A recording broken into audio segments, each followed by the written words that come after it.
আজকে সর্ষে ফুল বাটা বানাতে আমার কি কি লাগছে আমি আপনাদের দেখিয়ে দিচ্ছি।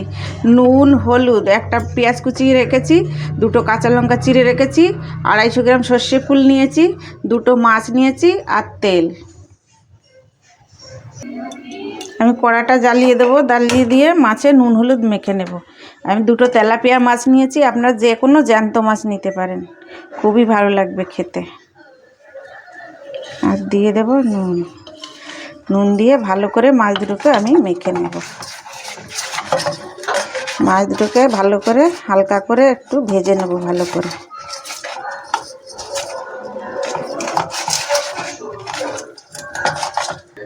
আমার কড়াইটা গরম হয়ে গেছে, আমি এবার তেল দিয়ে মাছটাকে ভালো করে একটু ভেজে নেব।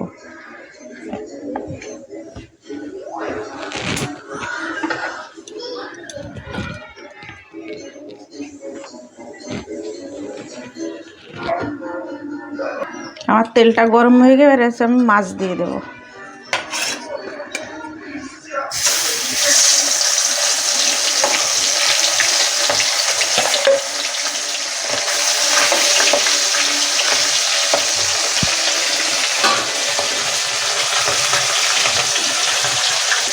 বন্ধুরা, আমার মাছটা ভাজা হয়ে গেছে, দেখুন কি সুন্দর করে ভেজে নিয়েছি, পোড়া পোড়া হয়নি, লাল লাল করে একটু ভেজে নিয়েছি।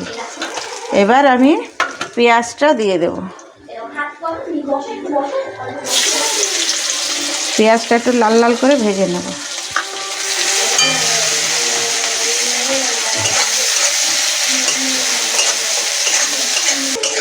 বন্ধুরা, আমার পেঁয়াজটা ভাজা হয়ে গেছে, আমি তুলে নিচ্ছি। আমি 3টে শুকনো লঙ্কা ভেজে নেব।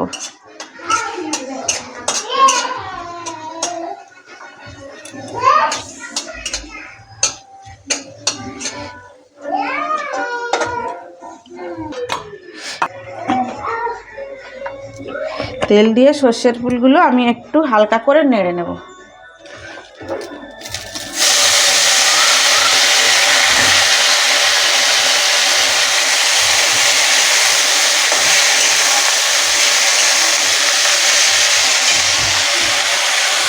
দিয়ে দেবো একটুখানি হলুদ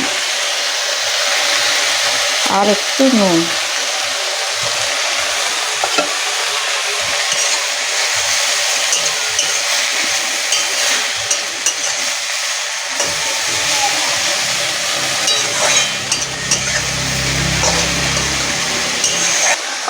বন্ধুরা, এটা ভাজা হতে হতে আমি মাছটাকেও ছাড়িয়ে নেব, কাঁচা লঙ্কাটাও ওর সাথে একটু ভেজে নেব।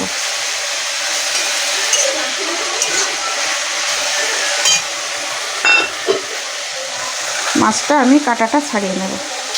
বন্ধুরা, এটা আমার ভাজা হয়ে গেছে, মাছটারও কাঁটা ছাড়াইনি, এখনও ছাড়িয়ে নেব। গরম রয়েছে, আমি এবার গ্যাসটাকে নিভিয়ে দিচ্ছি। আমি আপনাদের পরে দেখাচ্ছি।